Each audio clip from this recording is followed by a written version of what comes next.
فاروق کے کیسے نام لینے والے ہیں؟ بھلا ہم کیسے مسلمان ہیں؟ او آج کے دنیا کے ظالموں، ڈر جاؤ اللہ سے، ان میں جہنم کے اندر چلنے کا انتظار کر رہا ہوں۔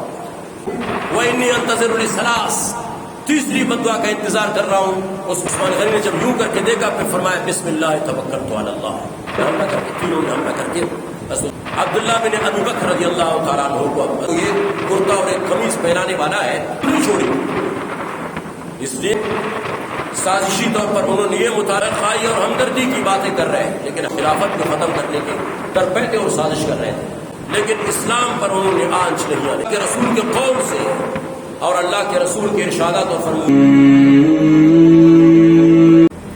کہ جنہوں نے کس طرح انہوں نے اپنی جان کی پرواہ کیے بغیر اسلام کے تقاضوں کو مد نظر رکھتے ہوئے اور قرآن کریم کے تقاضوں کو مد نظر رکھتے ہوئے اور محمد مصطفیٰ احمد مجتبیٰ صلی اللہ علیہ وسلم کے ارشادات اور آپ کے احکامات کو مد نظر رکھتے ہوئے اپنی جانوں تک کا انہوں نے نذرانہ پیش کر دیا، اپنی اولاد کو جو انہوں نے یتیم کر دیا، اپنی بیویوں کو انہوں نے بیوہ بنا دیا، لیکن اسلام پر انہوں نے آنچ نہیں آنے دیا اور اسلام کے معاملے کے اندر انہوں نے کوئی بھی سمجھوتا نہیں کیا، کوئی بھی کمپرومائز نہیں کی، قرآن کے لیے، دین کے لیے، اسلام کے لیے سب کچھ قربان کر دیا، پرواہ تک نہیں کیا، حتیٰ کہ جان انسان کو بہت عزیز ہوتی ہے، بہت عزیز ہے، ہر کسی کو اس کی جان عزیز ہوتی ہے، لہذا اصل قربانی یہ ہے کہ جو اپنی ذات کی اور اپنی جان کی پرواہ کیے بغیر اللہ کے دین کے لیے سب کچھ کو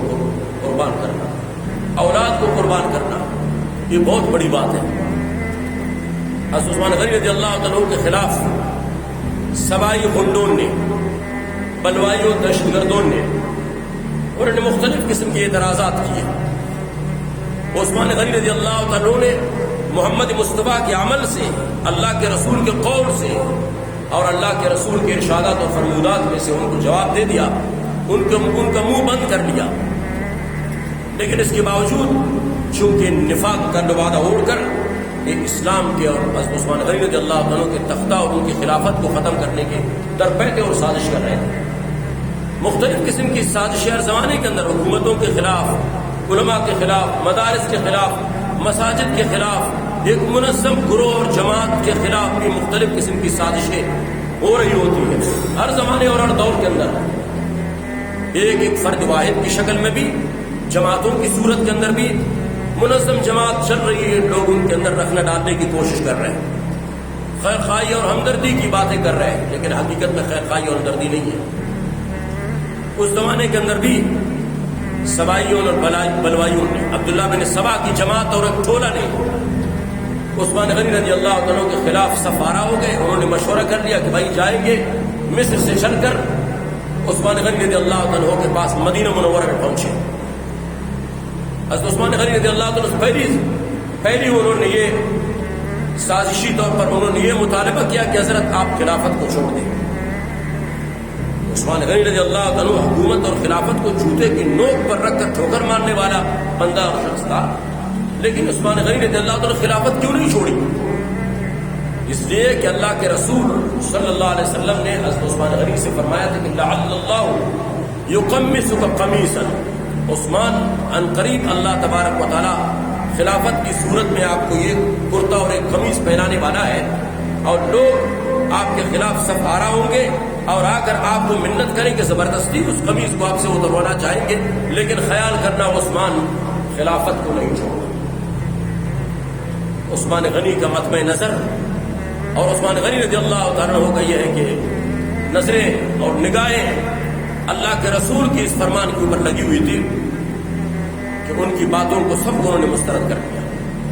وہ لوگ اپنے ساتھیوں کو سب کو لے کر مدینہ منورہ چل کر آئے۔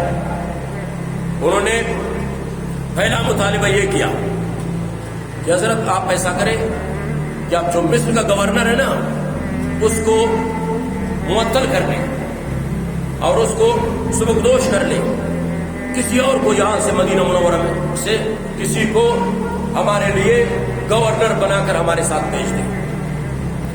عثمان غنی رضی اللہ عنہ نے فرمایا ٹھیک، تمہارا یہ اگر جائز مطالبہ ہے، اگر وہ گورنر تمہارے ملک اور تمہاری طبیعت اور تمہارے مزاج کے خلاف ہے تو اس کے مقابلے میں میں عبداللہ بن ابی بکر رضی اللہ تعالیٰ عنہ کو، ابو بکر صدیق رضی اللہ عنہ کے بیٹے کو میں تمہارا گورنر بنا کر تمہارے ساتھ بھیج دوں گا، کوئی مسئلہ نہیں۔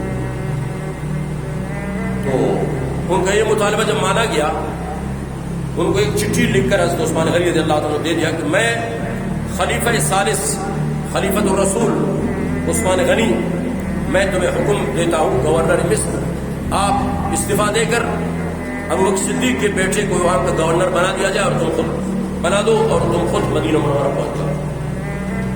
یہ لوگ یہاں سے چل کر نکلے اور باہر مدینہ کے مضافات میں کچھ دور چلے گئے، وہاں ٹھہرے۔ ان کو جانا چاہیے تھا نا، پھر یہ رکے کیوں؟ ساتھیوں نے سب نے کہا بھائی عبداللہ بن سبا سے ان کے ساتھیوں سے بھائی چلے اب مسئلہ حل ہو گیا، مطالبہ حل ہو گیا، مطالبہ ہمارا پورا ہو گیا۔ انہوں نے کہا ایک دو دن یہاں ٹھہریں گے، اس کے بعد پھر جائیں گے۔ انہوں نے مصنوعی طور پر ایک اپنی طرف سے چپ کے یہ خط لکھا مصر کے گورنر کے نام پر حضرت عثمان غنی کی طرف سے کہ میں عثمان غنی یہ کہہ رہا ہوں، یہ خط آپ کے پاس جب پہنچے گا، یہ لوگ جب آپ کے پاس پہنچ جائیں گے تو میں نے ان لوگوں کے مطالبے پر ابو بکر صدیق کے بیٹے کو میں ان کے کہنے پر گورنر بنا کر بھیج رہا ہوں۔ یہ ابو بکر صدیق کا بیٹا وہاں جب پہنچے گا تو اس کا سر تن سے جدا کر کے اس کا سر تن سے جدا کر رہا ہے۔ آپ نے اپنی طرف سے یہ خط بھی لکھا اور پھر وہاں واویلا شروع کر دیں کہ اچھا یہ عثمان غنی رضی اللہ عنہ نے الیاذ باللہ ہمارے ساتھ دھوکہ کیا ہے۔ ایک خط ہمیں لکھا ہے کہ بھائی گورنر تبدیل کر لو، دوسرا خط یہ لکھا ہے کہ بھائی عثمان ابو بکر صدیق کے بیٹے کا سر تن سے جدا کر لو۔ یہ عجیب بات ہے۔ ابو بکر صدیق رضی اللہ عنہ کی اولاد اور ان کے خاندان کو ابو عثمان غنی کے ساتھ لڑانے کی بڑی سازش، ایک گناؤنی سازش تھی۔ یہ وہاں جب پہنچے، انہوں نے جب خط دیکھا تو پھر مدینہ منورہ چڑھائی کی، انہوں نے حملہ کرنے کی صورت کیا تھی؟ حضرت عثمان غنی رضی اللہ عنہ کے گھر کا محاصرہ کرنا۔ ایک دن گزر گئے، 2 دن گزر گئے، 3 دن گزر گئے، چلتے حضرت عثمان غنی رضی اللہ عنہ کے جو گھر کے جو پہرے دار تھے نا، ان کے جو پاس سنتری جو کھڑے تھے نا، وہ کون تھا؟ ان میں سے ایک حضرت ابو ہریرہ رضی اللہ عنہ کے حضرت عثمان غنی رضی اللہ عنہ کے گھر کے چوکیدار تھے، پہرے دار تھے، اور دوسرا ان کے اندر عبداللہ بن عمر تھے، عمر فاروق کے بیٹے تھے۔ ان کے اتنے بڑے بڑے جلیل القدر بڑے بڑے صحابہ کرام کی موجودگی میں بنا عثمان غنی رضی اللہ عنہ داماد رسول ہو کر کیا وہ اتنی بڑی سازش کر سکتا ہے؟ ہرگز نہیں کر سکتا۔ اور اس کے ساتھ ساتھ حضرت اللہ کے رسول کے نواسے اور پوتے حسنین کریمین حضرت حسین بھی حضرت عثمان غنی کے پہرے دار تھے۔ حضرت حسن رضی اللہ عنہ، حضرت حسین رضی اللہ عنہ یہ بھی پہرے دار تھے۔ حضرت علی رضی اللہ عنہ خود بھی تھے۔ انہوں نے جب گھر کا محاصرہ کر لیا، علماء نے لکھا ہے کہ 40 دن تک حضرت عثمان غنی رضی اللہ عنہ پر انہوں نے آپ دانہ بند رکھا۔ کھانے پینے کی اور خوردنوش کی اشیاء خوردنوش باہر سے کوئی بھی حضرت عثمان غنی رضی اللہ عنہ کے گھر میں کچھ بھی نہیں جاتی تھی، یہ نہیں چھوڑتے تھے۔ ایک دن عجیب بات ہے، علی المرتضیٰ شیر خدا حیدر کرار، اللہ کے رسول کے سب سے لاڈلی بیٹی لخت جگر فاطمہ الزہرا رضی اللہ عنہ کا خاوند حضرت علی رضی اللہ عنہ مٹکے کے اندر پانی لے کر حضرت عثمان غنی رضی اللہ عنہ کے لے جا رہے تھے کمرے کے اندر۔ یہ بلوائی دور کھڑے تھے، کسی نے تیر مارا تو وہ مٹکا ٹوٹا اور وہ پانی سب کے سب گر گئے نیچے، نہیں جانے دیا اندر۔ حضرت علی رضی اللہ عنہ کا آنسو آئے، رونے لگ گئے۔ یہ رونا کیسا رونا تھا؟ حضرت علی ان سازشیوں اور ان خناسوں اور ان بدماشوں سے کبھی رو سکتا ہے؟ نہیں۔ یہ رونا اس لیے تھا، یا اللہ تو گواہ ہے نا، آج اگر ہمارے امیر اور ہمارے خلیفہ عثمان غنی کا حکم نہ ہوتا، وہ ہمارے ہاتھ پاؤں اگر نہ باندھے ہوئے ہوتے، اگر وہ ہمیں اجازت کی جہاد کی اجازت دے دیتے اور لڑنے کی اجازت دے دیتے، تو آج میں ان کا چھیٹا کراتا، میں ان کا بیجا اڑاتا۔ یہ وہ علی ہے کہ جو خیبر کے دروازے کو یوں پکارتا ہے اور جسے اپنے لیے ڈال بناتا ہے اور دور جا کے پہن دیتا ہے۔ بلا ان چند اوباش اور بدماشوں کے ساتھ حضرت علی رضی اللہ عنہ مقابلہ نہیں کر سکتا؟ کر سکتے تھے، لیکن عثمان غنی رضی اللہ عنہ نے فرمایا تھا کہ نہیں، آپ نے جنگ نہیں کرنی، آپ نے لڑنا نہیں ہے، مدینہ الرسول دیار رسول کے اندر تمہیں لڑنے کی اجازت نہیں ہے۔ صحابہ کرام سب جمع ہو گئے کہ عثمان بھائی، اس سے بڑھ کر مزید یہ صورت ہم سے نہیں دی کی جاتی، اگر آپ نہیں لڑنے کی اجازت نہیں دیں گے، ہم آپ کے سامنے صحابہ ہو کر 3 مطالبہ رکھیں گے، وہ مطالبہ ہمارے آپ پورا کر لیں گے۔ پہلا مطالبہ صحابہ کرام کی طرف سے عثمان غنی رضی اللہ عنہ کی خدمت میں پہلا مطالبہ یہ تھا کہ حضور، پہلی بات تو یہ کہ آپ ہمیں جنگ کرنے اور لڑنے کی اجازت دیں گے، ان بدماشوں کے ساتھ ہمیں مقابلہ کرنے کی اجازت دیں گے۔ عثمان غنی رضی اللہ عنہ فرمائے نہیں جی، میں رسول اللہ صلی اللہ علیہ وسلم کے شہر مدینہ الرسول کے گلی کوچوں کے اندر خون کا ہولی نہیں کھیلنا چاہتا، میں مدینہ کے گلیوں کو خون آلود نہیں کرنا چاہتا، تمہیں اجازت نہیں دوں گا لڑنے کی۔ چپ رہو، خاموش بیٹھ جاؤ، سب کو خاموش کرائے۔ دوسرا مطالبہ حضرت علی رضی اللہ عنہ، حضرت زبیر رضی اللہ عنہ، حضرت علی رضی اللہ، حسن رضی اللہ عنہ، حسین رضی اللہ عنہ، ابو ہریرہ رضی اللہ عنہ، سب نے آ کر دوسرا مطالبہ یہ کہ حضور، اگر آپ ہمیں لڑنے کی اجازت نہیں دیں گے تو پھر آپ مہربانی کر کے مکہ مکرمہ ہجرت کر کے وہاں چلے جائیں، یہ جگہ چھوڑ دیں، مدینہ ہم جانے اور منافق جانے، ہماری تلوار جانے اور منافقین جانے۔ حضرت عثمان غنی رضی اللہ عنہ نے فرمایا کہ دیکھو، یہ ابھی ضد پر اڑے ہوئے ہیں، اگر میں مدینہ چھوڑ کر مکہ مکرمہ چلا جاؤں، یہ وہاں آ کر مجھ سے لڑیں گے، مجھے وہاں پر یہ شہید کریں گے، لہٰذا میں مکہ مکرمہ کے گلیوں کو اور بیت اللہ کی بے حرمتی نہیں کرنا چاہتا، میں وہاں بھی جنگ کے بازار کو نہیں کرنا چاہتا، اجازت نہیں ہے، چپ رہو، خاموش بیٹھ جاؤ۔ تیسرا مطالبہ یہ کیا انہوں نے کہ جی حضرت آپ ادھر نہیں جائیں گے، چلو حضرت معاویہ رضی اللہ عنہ کے پاس ملک شام آپ ہجرت کر کے چلے جائیں۔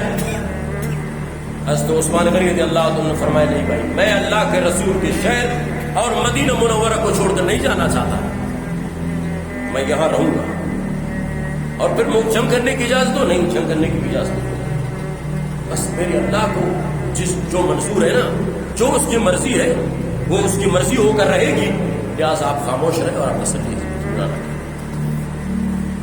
علماء نے لکھا ہے کہ 40 دنوں کے اندر اللہ رب العالمین غیب سے عثمان غنی رضی اللہ عنہ کو کھلاتے بھی تھے اور پلاتے بھی تھے،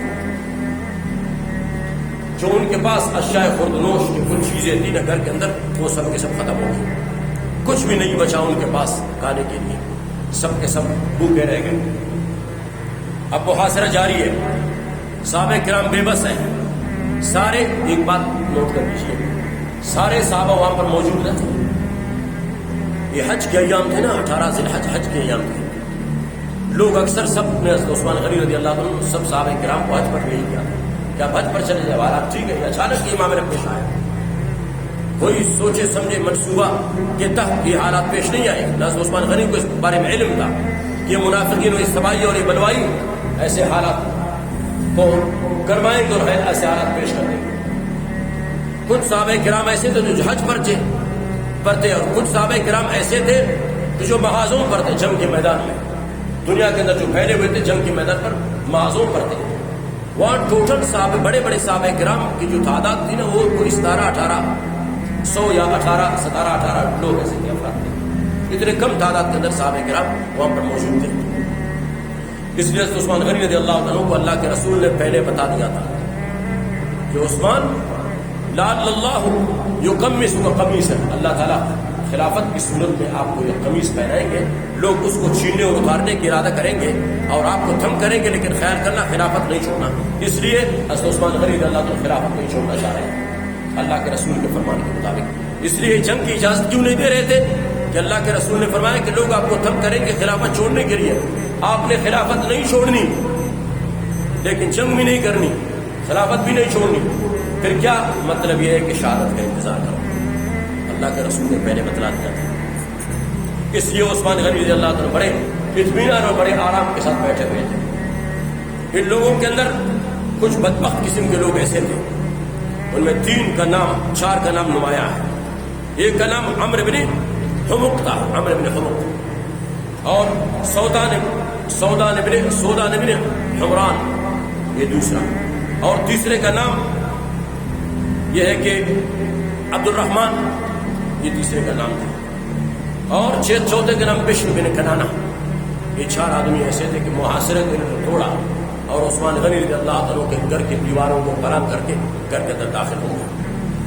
گھر میں جو ہی جب داخل ہو گئے تو عثمان غنی رضی اللہ عنہ کو انہوں نے حملہ کر دیا. پہلے ایک شخص عبد الرحمن اور بشر بن کنانہ نے جو حملہ کر لیا عثمان غنی رضی اللہ عنہ کے ایسے سر پر ایک سلاخ ماری اور ایک خنجر مارا جس سے عثمان غنی رضی اللہ عنہ کو سر سے خون کا فوارہ پھوٹنے لگا اور خون کا آنا شروع ہو گیا. پھر دوسرے نے حملہ کر لیا عثمان غنی رضی اللہ عنہ کو پیچھے سے ایک اور نیزہ مارا. پھر چوتھے نے حملہ کر کے تینوں نے حملہ کر کے بس عثمان غنی رضی اللہ عنہ کو گرا دیا. اور یہ وہ زمانہ تھا جب جمعرات کے دن یعنی کل والے دن 18 جو ذی الحج کی 18 تاریخ تھی نا جمعرات کے دن انہوں نے ارادہ کر لیا کہ آج ہم جائیں گے اور دیواروں کو بنا کر کے اندر داخل ہوں گے.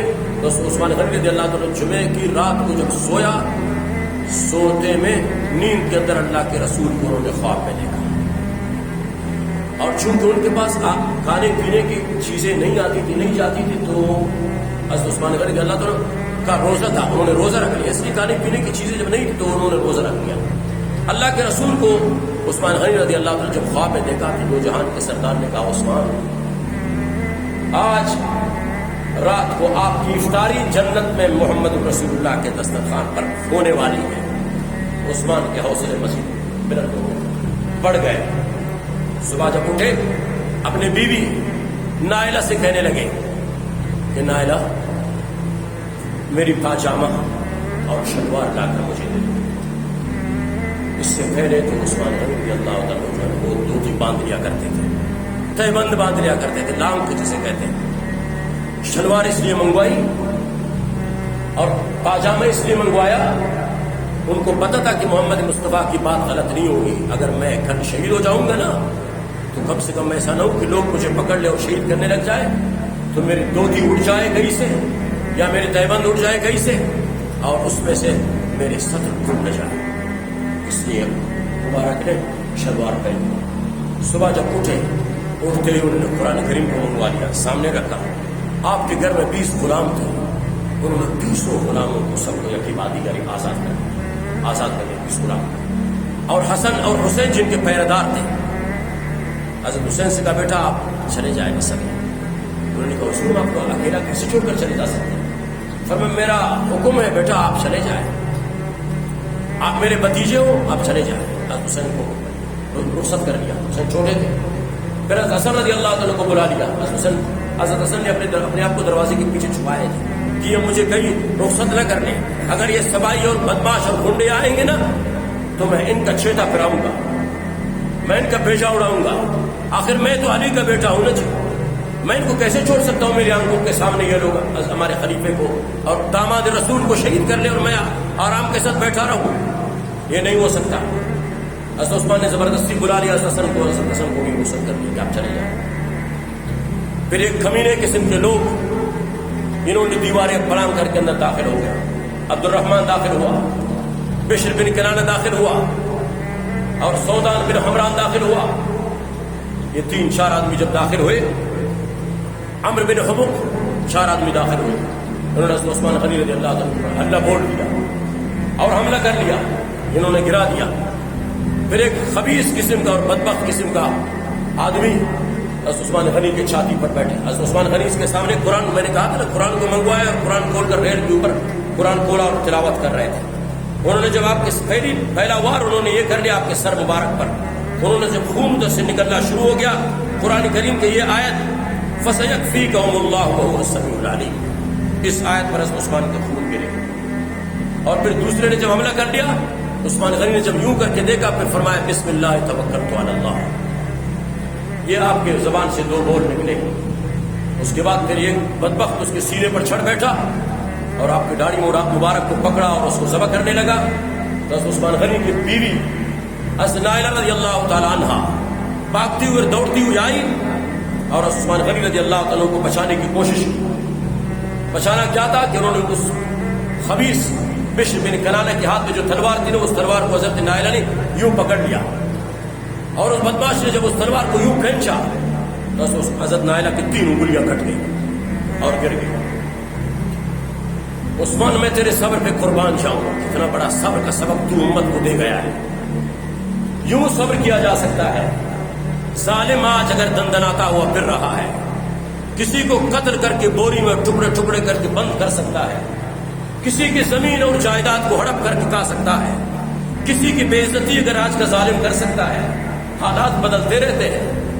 آج کا مظلوم ہمیشہ کے لیے مظلوم نہیں ہو سکتا، اور آج کا ظالم ہمیشہ کے لیے ظالم بھی نہیں رہ سکتا. آئے گا میرا اللہ، انہی ظالموں کا انجام بتلانے لگا کہ آج کا ظالم، جیسے پہلے میں بتا چکا ہوں، بیٹا الگ کسی کی زمین کو بیچ دیتا ہے کسی کے اوپر، باپ الگ کسی کی زمین کو بیچ دیتا ہے کسی اور کے اوپر. مظلوم کی جان پر بھی یہ پیسے کی گمنڈ میں آ کر زمین اس کی جان پر بھی کھیلتے ہیں، جان کے ساتھ بھی کھیلتے ہیں، زمین کے ساتھ بھی کھیلتے ہیں، عزت و آبرو کے ساتھ بھی کھیلتے ہیں، ان کی بیٹیوں کے ساتھ بھی کھیلتے ہیں، ان کی بیٹیوں کی عزت اور عفت کے ساتھ کھیلتے ہیں. یاد رکھو، آج یہ اللہ کے نورانی فرشتے بھی گواہ ہیں، جنہوں نے جن لوگوں کا انجام میرے پروردگار نے ظالموں کا انجام جو بنایا تھا نا، ان آج کل کے ظالموں کا انجام بھی کا انتظار کرو، میں بھی اور آپ بھی. اللہ ان کا انجام بھی یوں ہی بنانے والا ہے. حضرت نائلہ کی جب 3 انگلیاں کٹی، حضرت عثمان کی زبان سے نکلی، ظالم، اس عورت ذات کو، یہ صرف نازک اور کمزور کو تم نے کیوں مارا؟ اللہ تجھے کوڑ کی بیماری میں مبتلا کر دے، اور اللہ تجھے آنکھوں سے اندھا کر دے، لنگڑا لولا کر دے، تجھے اللہ جہنم میں گرا دے. اس ظالم کو عثمان غنی نے یوں بدوا دے دی. مصر کے جامع مسجد سے عبداللہ بن مبارک فرماتے ہیں کہ ہم نے جمعے کی نماز پڑھی، وہاں سے جب نکلے 1 سال درمیان میں بیت گیا تھا، 1 سال گزر گیا تھا عثمان غنی کی شہادت میں. ہم جب جامع مسجد سے نکلے، ہم نے دیکھا کہ ایک شخص جس کی آنکھوں کی بینائی نہیں، اندھا شخص تھا، جس کے ہاتھ پاؤں بھی ٹوٹے ہوئے تھے، کوڑ کی بیماری میں مبتلا تھا، اور زمین پر سانپ کی طرح رینگتا ہوا پیٹ کے بل سچی ہو گئی. میں نے ان کو اپنی آنکھوں سے دیکھ لیا ہے، اب تیسری بات کا انتظار کر رہا ہوں.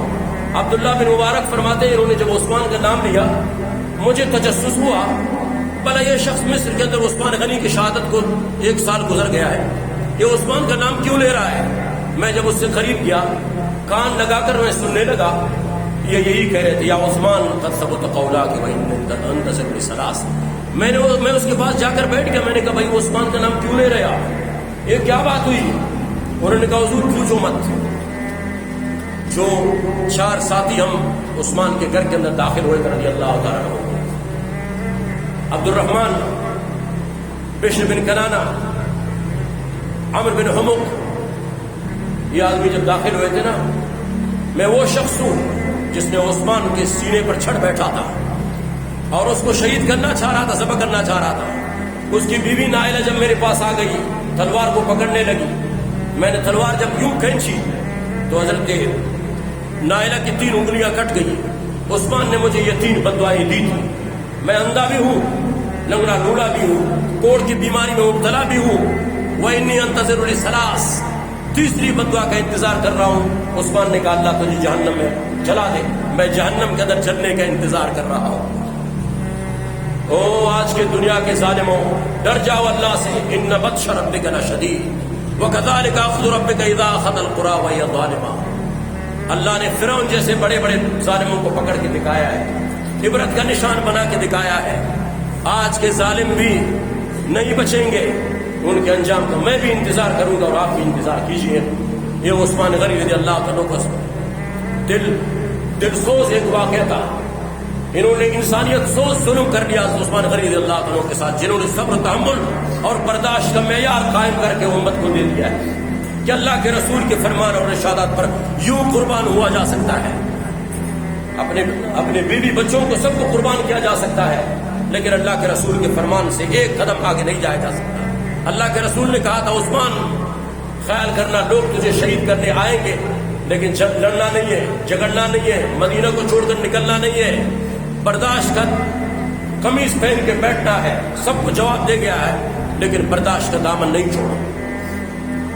آج ہم اتنی بھی قربانی نہیں دے سکتے کہ ہم 5 گھر نمازوں کے اندر اللہ کے گھر کو آباد کر دیں. ہم اتنی قربانی نہیں دے سکتے کہ اپنے والدین کو راضی نہ کر سکیں. ہم اتنی قربانی نہیں دے سکتے آج ہم دکانداری، کاروبار، تجارت کے اندر ڈنڈی مارنا چھوڑ دیں. اور ہم اتنی قربانی نہیں دے سکتے کہ ظلم سے اپنے ہاتھوں کو روک لے. مظلوم کو یہ ہے کہ ظلم کی چکی میں پسنے سے بچا لے. ہم یہ نہیں کر سکتے. پھر ہم کس خمیر سے بنے ہیں؟ پھر ہم کیسے عثمان کا نام لینے والے ہیں؟ پھر عمر فاروق کے کیسے نام لینے والے ہیں؟ بھلا ہم کیسے مسلمان ہیں؟ جیسے میں نے بتا دیا تھا کہ ہم نے اللہ کے رسول صحابہ کرام کے نقش قدم پر چلنے کو چھوڑ دیا ہے، تبھی اللہ نے ہمیں ہمارا حوالہ کر دیا ہے. چینی ملک سے ناپید ہو گئی ہے، مہنگائی سر چڑھ کے بول رہی ہے، ہر بندہ مالدار لوگ اپنے اپنے گھروں کے اندر رو رہے ہیں.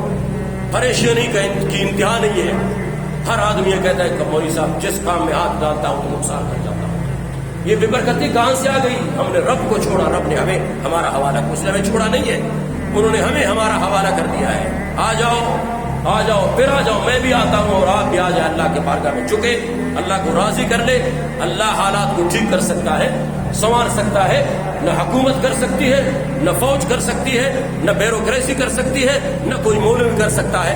کوئی بھی نہیں کر سکتا جب تک اللہ نہ کرے. اللہ تبارک تعالیٰ میرے اور آپ کے ہاتھ میں مناسب. اللہ ان باتوں پر مجھے اور آپ حضرات کو کی توفیق عطا فرمائے.